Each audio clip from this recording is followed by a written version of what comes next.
So we have storage upstairs, and then we're fixing to add on. We're going to add on a whole nother building, and pretty much we're going to extend this one out, and then it'll have wings on each side, and it's going to it'll kind of double our footprint. So it'll allow us to make more wine, hold more grapes. Today we're getting ready to plant our first estate vineyard, and we're planting a little over 2 acres of vines on Saturday of Syrah and Viognier. They thrive in the heat. They're very adapted to our climate.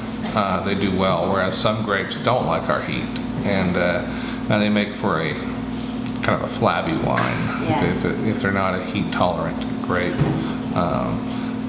Syrah and Viognier come from the style that I like comes from the southern end of France, and that's pretty much on the same latitude as we are.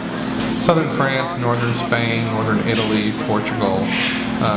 Those type of grape varieties that have grown over there for centuries are what we're finding do really well here.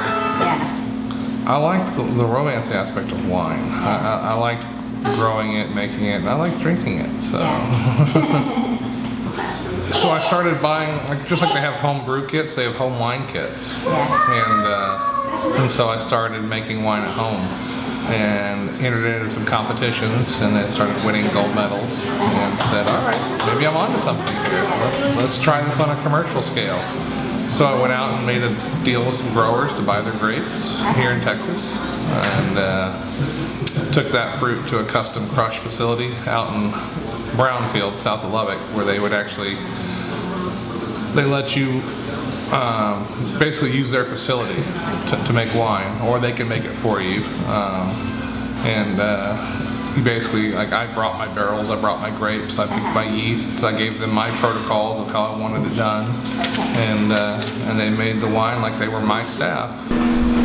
When do you do all your wine making? I don't know anything about wine. Doing it yesterday, I'll be doing it this weekend, all the time. You just sit back here and tinker? Yeah. Stuff. I love wine making, and I love the industry too. I mean, unlike the oil business where people will sometimes share ideas, or everybody in the wine business is incredibly friendly, for the most part, like 99% of them. And so you have a question, you call one of the other winemakers that you know, and they'll be like, oh yeah, I've read about that, or maybe I've done that, or I've got something. I had a wine do something similar. And everybody shares information, because we all want this whole industry to grow, especially here in North Texas. 10 years ago, there was only a little over 30 wineries in the state, and now there's close to 400. So Texas drinks a lot of wine. And what's funny is the Ag Department made a report that said, I think Texas wineries accounted for over $1 billion in wine sales, yet that was only like 10% of the total wines purchased by Texans. So we're just barely scraping the surface here, and we're winning medals all over the world. Texas wines are now, but most people are having, unless you're in Texas, you have a harder time finding a Texas wine, because we don't need to put it on retail shelves. We don't make enough yet. We don't make enough for all the consumers out there.